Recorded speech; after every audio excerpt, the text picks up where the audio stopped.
de Janeiro. So for him to say he is the king and I am the joker, if this was a different time, I would invade his favela on horseback and kill anyone that was not fit to whoop. But we are in a new time, so I'll whoop his ass in July. And a question for Connor. You had said that you were interested in clearing out the division and it was going to start with your reign coming up here with Dennis Siver. Can you explain exactly why you wanted this fight? A lot of people seem to think that it's, I don't know, a mismatch of sorts. It is a mismatch. I'm gonna whoop his ass, I'm gonna collect the checks, and then I'm gone.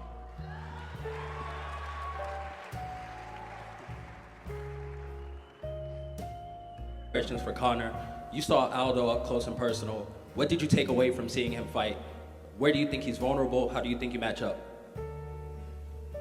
I watched the contest up close. It was a great contest.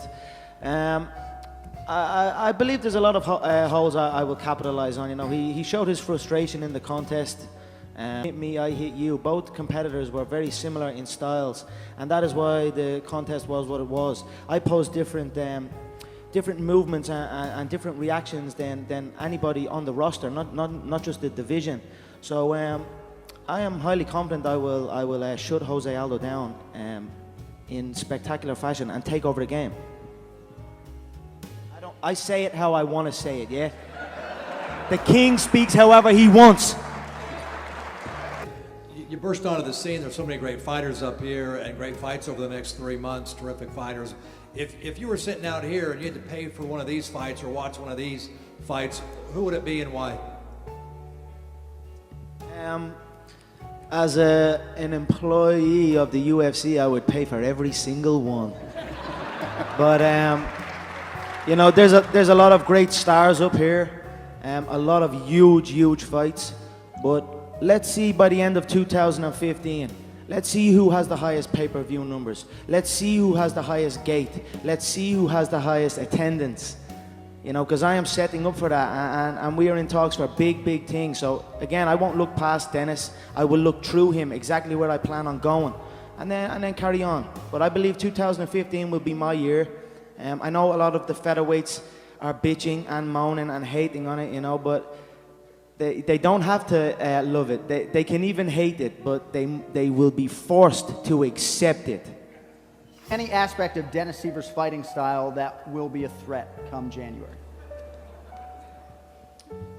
I feel extremely confident that I will use my movement to freeze Dennis, I believe. He's a compact fighter as it is.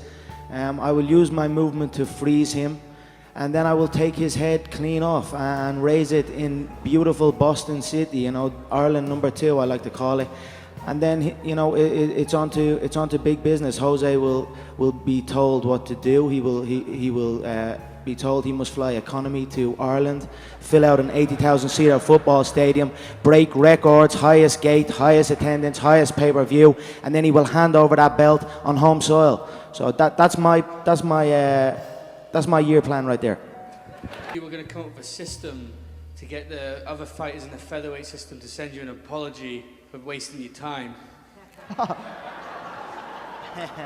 All I'm looking for is a simple thank you. If you look, maybe a kiss on the toes. But if you look back at the last featherweight contest in Mexico, it was between a guy who had a horrendous fight against Jose Aldo, Ricardo Lamas. He fought like a pussy. He ran for 5 rounds. And then you look at Dennis Bermudez, who's on a false win streak.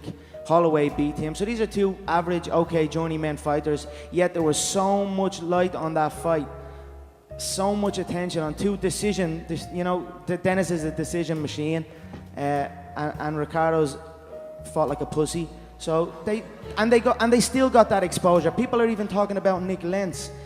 Like, who gives a shit about Nick Lentz, really? Now, before I came along, they can say all they want, but they're up here, they're trying to talk like I'm... Jaeger, which one of those do you feel poses the biggest threat to you? Probably neither, but... Yeah, I'd feel comfortable against both. Frankie has held the lightweight title. He's challenged at a high level his whole career. He fights with his heart, but again, he's an aging competitor. He's on on the downside of his career. I think that's an accurate assessment. The same with Cub. I believe he's aging. He looks 95 years old. I say it every time. But for me personally, you know, I have nothing against Frankie.